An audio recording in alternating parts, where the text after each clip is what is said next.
Hello, my dear students. How are you? I am your Joshi sir. I hope you all will be great. I am also fine.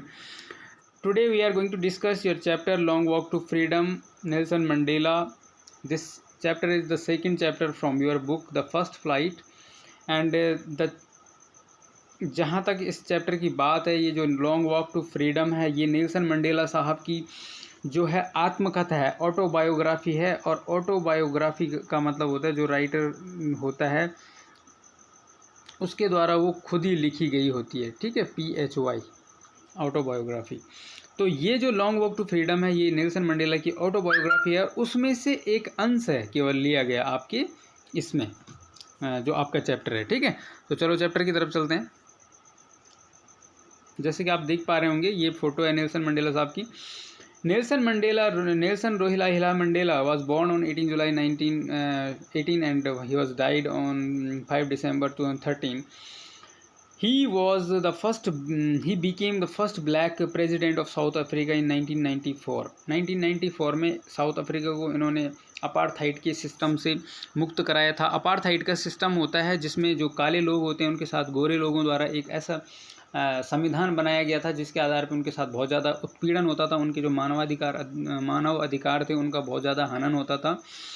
They were oppressed by the powerful peoples of the white skin सफ़ेद skin के जो लोग होते हैं उनको उनके द्वारा उत्पीड़ित किया जाता था। तो he is also known as the father of nation in South Africa as Mahatma Gandhi is known in our country. चलो नेक्स्ट देखते हैं। ये जो मंडेला साहब हैं ये हमेशा एक बात कहते थे कि it always seems impossible until it is done. हर कोई चीज़ इम्पॉसिबल तब तक लगती है जब तक उसको कर नहीं लिया जाता है। जैसे कि यहाँ पे लिखा हुआ भी है, this chapter is an extract from autobiography of Nelson Mandela. ये नेल्सन मंडेला की ऑटोबायोग्राफी से एक उद्धरण इसमें लिया गया है, बहुत छोटा पार्ट लिया गया है, ठीक है। He was the first black president of south Africa, ये आपने देख लिया है। और एग्जर्प्ट का मतलब होता है उद्धरण, अंश लिया गया है from long walk to freedom the autobiography of Nelson Mandela ने जो अपनी आत्मकथा लिखी है उसका एक अंश है। उनका जो इनॉग्रेशन हुआ था, उद्घाटन समारोह था, उसका इसमें जिक्र किया गया है। उसमें जो नेल्सन मंडेला की स्पीच है जब उन्होंने शपथ ग्रहण ली थी 1994 में, वहाँ के प्रेसिडेंट बने थे साउथ अफ्रीका के, तो जो उनकी स्पीच है वो इसमें सबसे ज़्यादा है, ठीक है। ये इनके लिए एक शायरी है, लहरों की खामोशी को समंदर की बेबसी न समझो, जितनी गहराई अंदर है बाहर तूफान उतना तूफान बाकी है। तो ये नेल्सन मंडेला साहब आप कल्पना नहीं कर सकते हैं, he lives in the prison around 30 years, लगभग 30 सालों तक जेल में रहे हैं और उसके बाद वहाँ पे राष्ट्रपति बन के इन्होंने दिखाया है। तो you can imagine such that, आप इमेजिन कर सकते हैं कि what great personality he was, कितनी ग्रेट पर्सनैलिटी वो थे। तो चलो ज़रा चैप्टर की तरफ चलते हैं। जैसे कि आपको पता है कि आधा हमने ये चैप्टर पहले ही पढ़ लिया है, यहाँ तक हम इसको पहले ही कंप्लीट कर चुके हैं। The policy of apartheid created a deep and lasting wound in my country and my people. जो अपार्थाइड की पॉलिसी थी जिसमें रंग भेद किया जाता था, गोरे लोगों के द्वारा काले लोगों से भेदभाव किया जाता था, उनके मानवाधिकारों का बहुत ज़्यादा हनन किया जाता था, उसने क्रिएट किया था एक डीप एंड लास्टिंग अमिट प्रभाव, जख्म क्रिएट किया था इन माई कंट्री और मेरे लोगों के बीच में। तो यहाँ तक हम पढ़ चुके हैं। चलो आज हम यहाँ से पढ़ेंगे, ठीक है। All of us will spend many years if not generations recovering from that profound hurt. हम सभी जो है क्या करेंगे, स्पेंड करेंगे, व्यतीत करेंगे, कई साल गुजर जाएंगे। इफ़ नॉट जनरेशन, अगर जनरेशन की मैं बात नहीं करूँ तब भी हमें कई साल लग जाएंगे। रिकवरिंग, वापस रिकवर होने में, फ्रॉम दैट प्रोफाउंड हर्ट, इस गहरे आघात से उभरने में हमें कई साल लग जाएंगे। बट, लेकिन फिर भी वो बोल रहे हैं, कुछ बट का मतलब कुछ अपोजिट बात आने वाली है। द डिकेड्स ऑफ ऑपरेशंस, जो हमारे ऊपर बहुत ज़्यादा अत्याचार हुए हैं, उनके जो दशक रहे हैं एंड ब्रूटलिटी, ऑपरेशन मतलब उत्पीड़न और ब्रूटलिटी मतलब क्रूरता के जो दशक रहे हैं, हमारे ऊपर जो क्रूरता की गई है।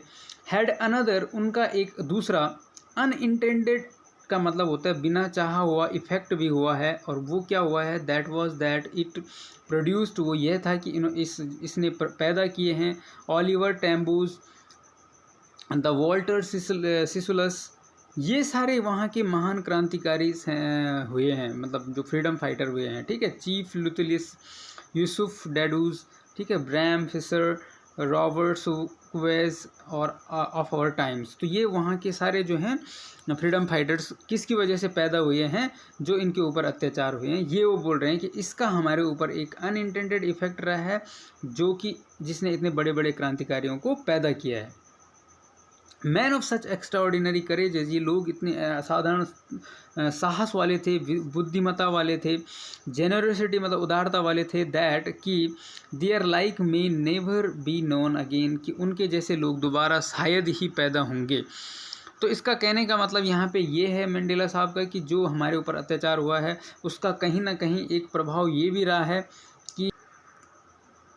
कि हमारे देश में इतने बड़े बड़े महान जो है स्वतंत्रता सेनानी पैदा हुए हैं, जैसे कि हमारे देश में भी हुए हैं। अगर हमारे देश में अंग्रेज़ों ने जो अत्याचार किया उसके परिणाम स्वरूप इतने महान क्रांतिकारी Mahatma Gandhi and Bhagat Singh, Rajguru, Sukhdev, there are so many, Pandit Jawaharlal Nehru, ठीक है, इस तरह के क्रांतिकारी पैदा हुए हैं। Perhaps it requires such depth of operation to create such heights of character. और वो बोल रहे हैं कि शायद संभवतः रिक्वायर होती है, आवश्यकता होती है इस प्रकार की गहरे ऑपरेशन की, दमन की, टू क्रिएट पैदा करने के लिए इस प्रकार के उच्च, हाइट का मतलब उच्च, इतने ऊंचे कैरेक्टर, चरित्रवान लोगों को पैदा करने के लिए इस तरह के दमन की आवश्यकता शायद होती है।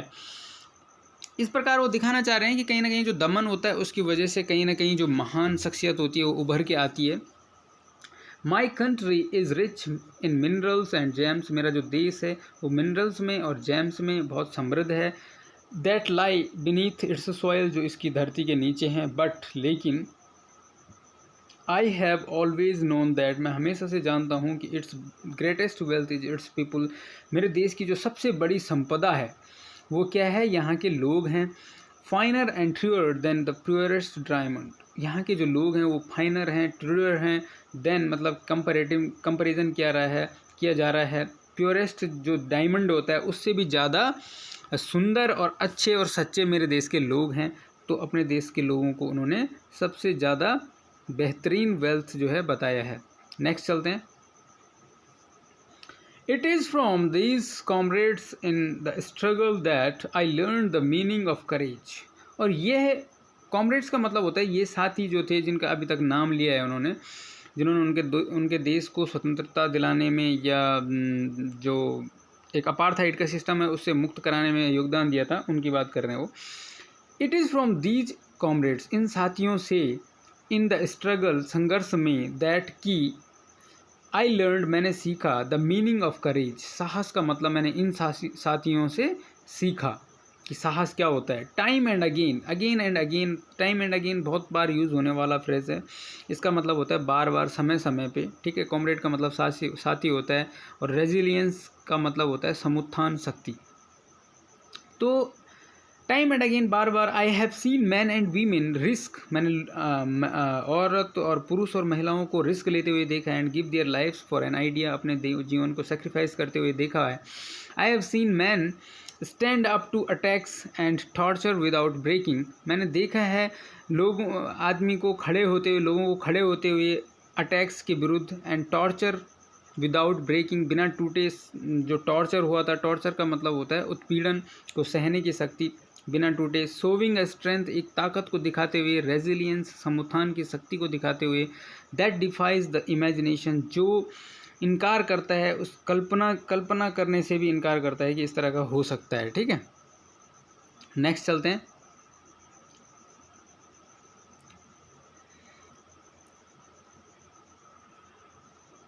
I learned that courage was not the absence of fear, but the triumph over it. मैंने सीखा कि करेज, जो साहस होता है, was not the absence of fear, उसका मतलब ये नहीं कि जो साहसी होता है उसके अंदर भय नहीं होता है। was not the absence of fear, कि उसके अंदर भय की absence हो, अनुपस्थिति हो, बल्कि but the triumph over it, जो साहस होता है वो ये होता है कि जो भय के ऊपर विजय प्राप्त कर ले। ट्रायम्फ का मतलब होता है विजय प्राप्त करना, get a victory, great victory, ठीक है।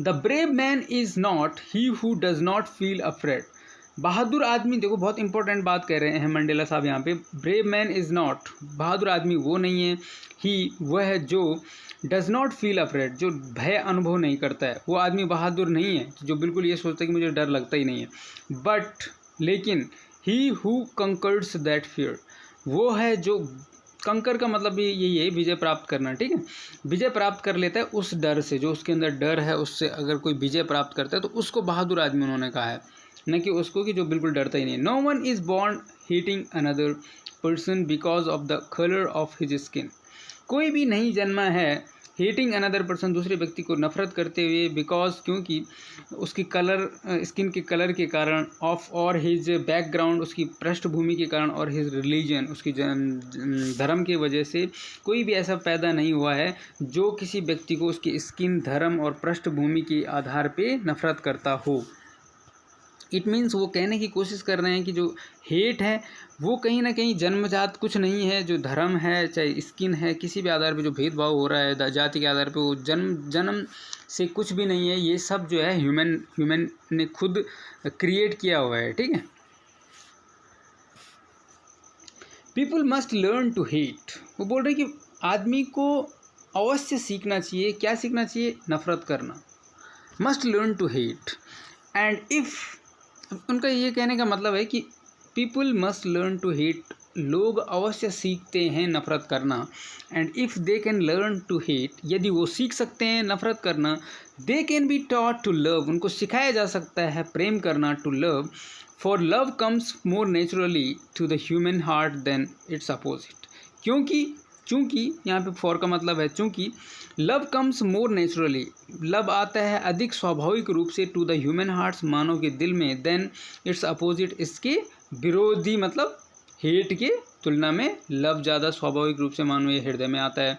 Even in the grimmest times in prison, यहाँ तक कि जो ग्रीमेस्ट मतलब बहुत ही ज़्यादा क्रूर जो समय था, बहुत गंभीर जो समय था, इन द प्रिजन, जेल में, when my comrades and I were pushed to our limits, जबकि मुझे और मेरे जो साथी थे उनको were pushed to our limits मतलब बहुत ही ज़्यादा परेशान किया गया था, दर्द सहने की जो अंतिम सीमा थी वहाँ तक हमें धकेला गया, ठीक है। तो आगे पढ़ते हैं, इसमें आगे क्या है, जेल की बात कर रहे हैं, तो तब की बात वो कर रहे हैं, I would see a glimmer of humanity in one of the gods, मैंने देखा, ग्लीमर मतलब हल्की सी चमक, ऑफ ह्यूमैनिटी मानवता की, इन वन ऑफ द गार्ड्स, जो वहाँ पे गार्ड होते थे जेल में, प्रिजन में, perhaps just for a second, और शायद मैंने एक सेकंड के लिए ही उनकी आंख में थोड़ा मानवता की एक झलक देखी थी, ये कहने की कोशिश करने जो वहाँ पे पुलिस वाले थे, ठीक है, उनके लिए बोल रहे हूँ। But it was enough to reassure me, लेकिन यह पर्याप्त थी मुझे रीएश्योर करने के लिए, पुनः आश्वस्त करने के लिए, एंड कीप मी गोइंग, और मुझे आगे बढ़ते रहने के लिए पर्याप्त थी कि मनुष्य के अंदर मानवता, ह्यूमैनिटी जो है हमेशा जिंदा रहती है। तो ये एक पुलिस के गार्ड के अंदर भी उन्होंने देखा था, शायद उन्होंने उनके ऊपर थोड़ा सा दया दृष्टि दिखाई होगी, तो इसके लिए बोल रहे हो। Man's goodness is a flame that can be hidden but never extinguished, मनुष्य की जो गुडनेस है, अच्छाई है, इज़ अ फ्लेम, एक ऐसी आग है, ऐसी चमक है, दैट कैन बी हिडन, जिसको छुपाया जा सकता है, बट नेवर एक्सटिंग्विश्ड मतलब बुझाया नहीं जा सकता है, कभी भी उसको बुझाया नहीं जा सकता है। जो मनुष्य की अच्छाई है उसको छुपाया जा सकता है लेकिन बुझाया नहीं जा सकता। इन लाइफ, जीवन में, every man has twin obligations, प्रत्येक मनुष्य की दो दो क्या हैं, दायित्व हैं, ड्यूटी है। अब देखते हो क्या बात कर रहे हैं ड्यूटी के बारे में। ऑब्लिगेशंस टू हिज फैमिली, जो पहला ड्यूटी है वो उसके अपने परिवार के प्रति दायित्व होता है। टू हिज पेरेंट्स, अपने पेरेंट्स के प्रति होता है। To his wife and children, अपने पत्नी और अपने बच्चों के प्रति होता है। तो ये पहला दायित्व उन्होंने बताया है, फर्स्ट ऑब्लिगेशन बताया। And he has an obligation, और उसका एक ऑब्लिगेशन ये भी होता है टू हिज पीपल, अपने जो नागरिक हैं, अपने जो समाज के लोग हैं उनके प्रति। टू हिज कम्युनिटी, अपने समुदाय के प्रति। हिज कंट्री, अपने देश के प्रति भी उसका दायित्व होता है। तो दो तरह के दायित्व हैं, first for family and second for the nation और द कम्युनिटी, ठीक है, और the people. In a civil and human society, एक सिविल मतलब सभ्य और मानवीय समाज में, each man is able to fulfil those obligations, एक प्रत्येक आदमी योग्य होता है पूर्ण करने के इन दायित्वों को, according to his own inclination and abilities, according मतलब के अनुसार अपनी जो उसकी अपनी स्वाभाविक प्रवृत्ति होती है, रुचि होती है, उसके अनुसार और जो क्षमताएं होती है उसके आधार पे अपने परिवार और समाज के लिए दायित्व का निर्वहन करता है। ये वो बताने की कोशिश कर रहे हैं, एक मानवीय और सभ्य समाज की बात कर रहे हैं। नेक्स्ट देखते हैं। बट लेकिन कुछ अपोजिट बोलने की कोशिश कर रहे हैं अब। लेकिन in a country like South Africa, हमारे देश साउथ अफ्रीका में जैसे देशों में, ये कहने की कोशिश कर रहे हैं, it was almost impossible for a man of my birth and colour to fulfil both of those obligations. अब वो जो दो दायित्व उन्होंने बताए थे, एक परिवार के प्रति, एक अपने राष्ट्र और समाज के प्रति जो दायित्व है, वो बोल रहे हैं कि साउथ अफ्रीका जैसे देश में इट वाज ऑलमोस्ट इम्पॉसिबल, ये लगभग इम्पॉसिबल का मतलब असंभव होता है, असंभव है फॉर अ मैन, एक आदमी के लिए, किसके लिए, ऑफ माई बर्थ, जिसका कि मेरे जैसे जन्म हुआ है, और कलर, जिसका कि मेरे जैसा कलर है। इसका मतलब वो दिखाने की कोशिश करें जो ब्लैक लोग वहाँ पे रहते थे, काले लोग वहाँ पे होते थे, उनको ये सब करना बहुत मुश्किल था। To fulfil both those obligations, इन दोनों दायित्वों को पूर्ण करना उनके लिए बहुत मुश्किल होता था। In South Africa a man of color who attempted to live as a human being was punished and isolated। अब वो बोल रहे हैं कि साउथ अफ्रीका में क्या होता था कि a man of a particular colour, मतलब ब्लैक कलर का जो आदमी होता था, who attempted to live as a human being, जो कोशिश करता था, अटेम्प्ट मतलब कोशिश करता था, टू लिव रहने की, एज ए ह्यूमन बीइंग एक मानव प्राणी के रूप में, वॉज पनिश्ड एंड आइसोलेटेड। तो अगर कोई भी जो ब्लैक स्किन का आदमी होता था, वो अगर मनुष्य की तरह रहने की कोशिश करता था, उसको पनिश किया जाता था, दंडित किया जाता था। एंड आइसोलेटेड का मतलब पृथक किया जाता था, अलग रखा जाता था। इन साउथ अफ्रीका में a man who try to fulfil his duty to his people was inevitably ripped from his family and his home and was forced to live a life apart, a twilight existence of secrecy and rebellion। इससे अधिक वो ये बोल रहे हैं कि इन South Africa में जो आदमी, man who tried to fulfil his duty, जो अपने कर्तव्यों का पूर्ण रूप से पालन करने की कोशिश करता था, टू हिज पीपल, अपने लोगों के प्रति, वॉज इनएविटेबली मतलब अनिवार्य रूप से उसको क्या किया जाता है, रिप्ड का मतलब होता है अलग करना या किसी चीज़ से काट देना, हटा दिया जाता था उसको, फ्रॉम हिज फैमिली, उसके परिवार से अलग कर दिया जाता था, एंड हिज होम, उसके घर से, and was force to live a life apart, उसको मजबूर किया जाता था जीने के लिए एक जीवन को दूर, अ ट्वाइलाइट, एक ऐसा जीवन जिसमें कि बहुत ही ज़्यादा ट्वाइलाइट है, मतलब बहुत ही अजीब किस्म का जो एग्जिस्टेंस होता था, अंधकार में रखा जाता था, सीक्रेसी, गुप्त जगह रखा जाता था, रिबेलियन का उस पर आरोप लगाया जाता था, विरोध का। ठीक है, तो चलो नेक्स्ट देखते हैं। तो ये जहाँ तक हमने समझा है उसमें ये वो दिखाने की कोशिश कर रहे हैं कि साउथ अफ्रीका में किस तरह के जो है भेदभाव होता था लोगों के साथ। ठीक है, अगर वो अपने मॉडर्न जो दायित्व होते हैं जीवन जीने के लिए या अपने समाज के प्रति निभाने के लिए, उनको निभाने की कोशिश करता था, खासकर कौन, जो ब्लैक स्किन के लोग होते हैं उनके ऊपर। तो अब यहाँ से समझते हैं। I did not in the beginning choose to place my people above my family, but in attempting to serve my people, I found that I was prevented from fulfilling my obligation as a son, a brother, a father, and a husband। I did not in the beginning, मैं शुरू में नहीं जानता था कि choose to place my people, चुनाव नहीं कर सकता था, to place my people above my family, मतलब शुरू में मैं अपने परिवार से ऊपर अपने लोगों को नहीं रखता था, समाज को पीछे रखता था। लेकिन in attempting to serve my people, जब मैंने प्रयास किया अपने लोगों की सेवा करने की, उनकी हेल्प करने की, तो आई फाउंड दैट, मैंने पाया कि आई वॉज प्रिवेंटेड, मुझे रोका गया। प्रिवेंट का मतलब होता है रोकना। मुझे रोका गया फ्रॉम फुलफिलिंग माई ऑब्लिगेशन, मेरे दायित्वों का निर्वहन करने में मुझे क्या किया गया, रोका गया। एज अ सन, एक पुत्र के रूप में, एक ब्रदर के रूप में, एक फादर के रूप में, एक हस्बैंड के रूप में, जब मैं अपने दायित्वों का निर्वहन कर रहा था तो मुझे रोका गया, मेरे को टॉर्चर किया गया, मुझे परेशान किया गया। I was not born with a hunger to be free, मैं एक ऐसी स्वतंत्र होने की भूख के साथ पैदा नहीं हुआ था। आई वॉज बॉर्न फ्री, मैं स्वतंत्र पैदा हुआ था। Free in every way that I could know, हर प्रकार से एक ऐसे तरीके से पैदा हुआ था कि जितना भी मैं जानता था कि मैं स्वतंत्र था। नेक्स्ट देखते हैं, free to run in the fields. अब वो बता रहे हैं कि मैं जो पहले सोचता था कि मैं भाई फ्री हूँ, उसके बारे में बता रहे हैं कि free to run in the fields में दौड़ने के लिए मैं स्वतंत्र था। नियर माई मदर्स हट, अपनी माँ के जो झोपड़ी थी उसके बगल में, आसपास में। फ्री टू स्विम करने के लिए, तैरने के लिए मैं फ्री था। इन द क्लियर स्ट्रीम्स, जो साफ जलधारा थी उसमें तैरने के लिए भी मैं स्वतंत्र था। बचपन में बता रहे हैं कि मुझे नहीं पता था कि इस तरह का भेदभाव होता है हमारे साथ, मतलब वो ये दिखाने की कोशिश कर रहे हैं। बोल रहे कि मैं बचपन में सोचता था कि मैं तो फ्री हूँ, स्वतंत्र हूँ।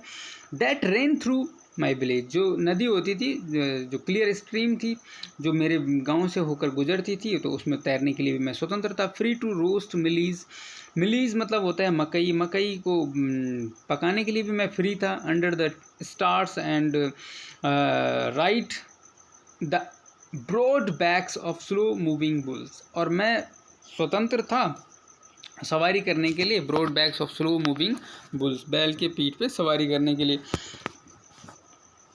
तो ये दिखाने की कोशिश की गई है कि देखो यहाँ पे ये पता चल रहा है हमें कि Nelson Mandela was from a very poor family, बहुत ही गरीब परिवार से थे वो। As long as I obeyed my father and abide by the customs of my tribe, I was not troubled by the laws of man and God. अब वो बोल रहे हैं कि जहाँ तक, जितने लंबे समय तक, जितने लंबे समय तक आई ओबेड माई फादर, मैंने अपने पिता की आज्ञा का पालन किया। Abide by the custom of my tribe, मैंने अपनी जो जनजाति है उसके जो रीति रिवाज है उनका पालन करना किया, तब तक जो है आई वॉज नॉट ट्रबल्ड, मुझे परेशान नहीं किया गया। By the laws of man and God, भगवान और मनुष्य के जो ये नियम बनाए हुए थे इनसे मैं तब तक बिल्कुल भी परेशान नहीं हुआ था, जब तक मैं अपने लोकल इलाके में ही रह रहा था। नेक्स्ट देखते हैं,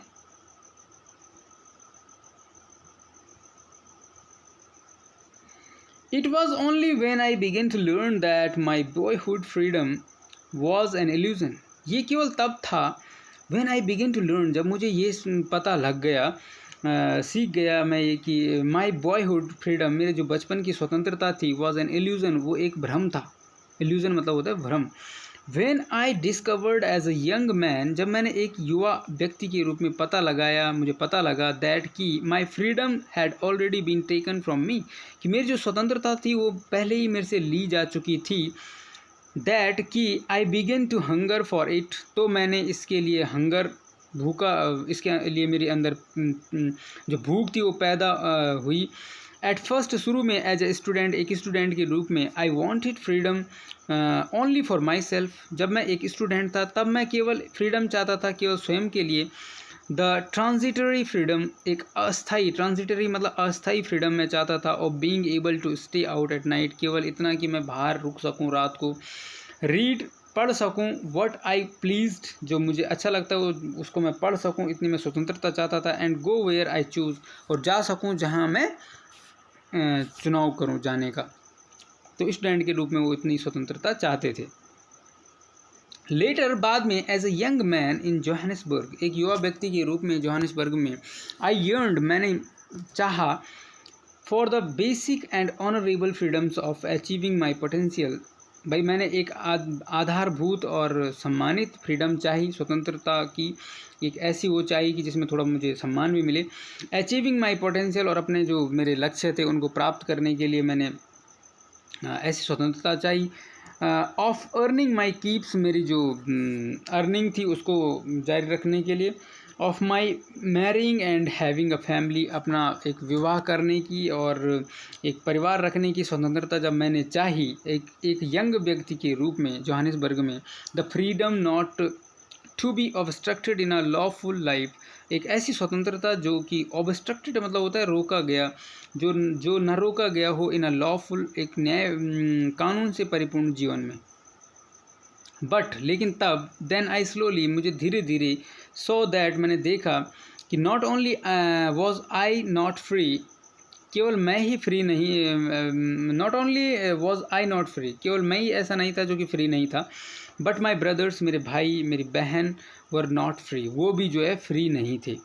तो इसका मतलब उनकी पर्सनल लाइफ तक जो है बहुत ज़्यादा हस्तक्षेप किया गया था वाइट लोगों के द्वारा। नेक्स्ट देखते हैं, I saw that I was not just my freedom it was not just my freedom that was curtailed.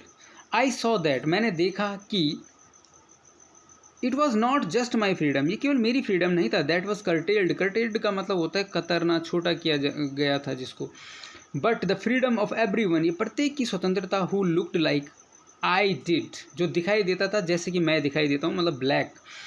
That is when, ये तब की बात है, यही तभी की बात है कि आई joined the African national Congress, मैंने अफ्रीकन नेशनल कांग्रेस को ज्वाइन किया. एंड दैट इज़ व्हेन, और तभी जो है, the hunger of my own freedom became the greater hunger of the freedom of my people. और तभी से जो मेरी व्यक्तिगत स्वतंत्रता की जो भूख थी, वो मेरे लोगों के प्रति जो मेरी स्वतंत्रता की भूख थी वो जाग गई. मतलब मैं चाहता था कि मेरे सभी लोग जो हैं स्वतंत्र होने चाहिए. Next, it was this desire for the freedom of my people to live their lives with dignity and self-respect that animated my life.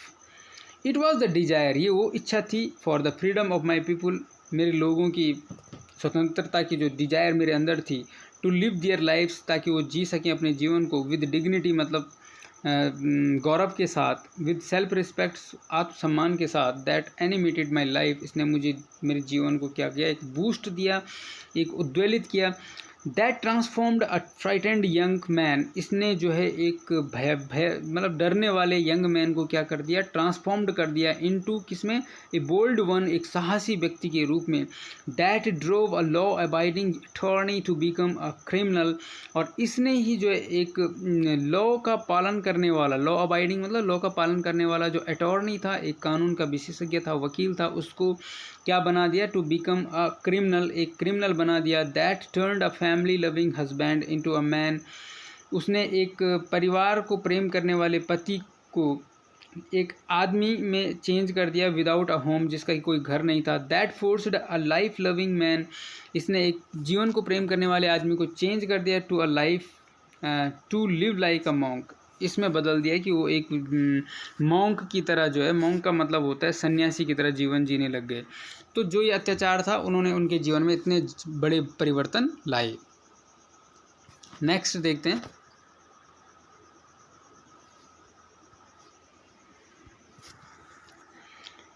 I am not more virtuous or self sacrificing than the next man. वो ये बोल रहे हैं कि मैं बहुत ज़्यादा virtuous नहीं था, गुणी नहीं था, इतना चरित्रवान नहीं था कि मैं दूसरे लोगों से ज़्यादा मेरा योगदान रहा है सेक्रीफाइस करने में. बट आई फाउंड दैट, लेकिन मैंने ये पाया कि I could not even enjoy the poor and limited freedoms I was allowed when I knew my people were not free. लेकिन उन्होंने कहा कि I could not even enjoy, मैं इन्जॉय नहीं कर सकता था the poor and limited freedom, जो बहुत ही गरीब और सीमित स्वतंत्रता आई वॉज अलाउड, मुझे दी गई थी, when I knew my people were not free, जब मैं जानता था कि मेरे जो लोग थे वो स्वतंत्र नहीं थे. शायद नेल्सन मंडेला को जो स्वायत्त लोग थे उन्होंने थोड़ा बहुत छूट दे रखी होगी, तो उसकी वजह से उन्होंने कहा कि भाई मेरे को वो छूट बिल्कुल पसंद नहीं आई, क्योंकि मैंने जब देखा मेरे लोग जो है बहुत ही विपदा में रह रहे थे. फ्रीडम इज़ इनडिविजिबल, फ्रीडम एक ऐसी चीज़ है जो अविभाज्य है. The chains of any one of my people were the chains on all of them. The chain on any one of my people, मेरे किसी भी व्यक्ति पे अगर चेन बांधी जाती है, चेन का मतलब यहाँ पे है हथकड़ी अगर लगाई जाती है, उस पर अगर नियंत्रण डाला जाता है, तो that were the chain on all of them, वो सभी के ऊपर चेन थी.